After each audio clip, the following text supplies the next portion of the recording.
Blessing and Emmanuel had never met before that day, but they were about to do something neither of them had ever imagined: pretend to be husband and wife just to rent a house. The apartment was perfect, and both of them desperately needed it. But the landlord had one condition: he rented only to married couples.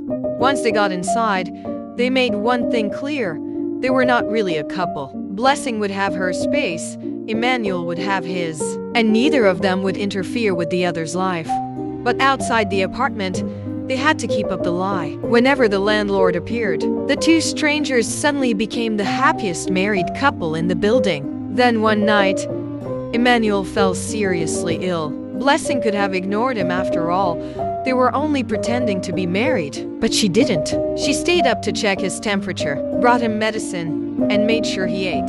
And when Blessing eventually became sick herself, Emmanuel returned the same kindness. After Emmanuel recovered, something between them had changed. They were still pretending to be married outside, but inside the apartment, they no longer felt like strangers. They talked for hours, laughed over the smallest things, and slowly became the person each of them looked forward to seeing at the end of the day. Neither of them noticed when friendship quietly began turning into something more.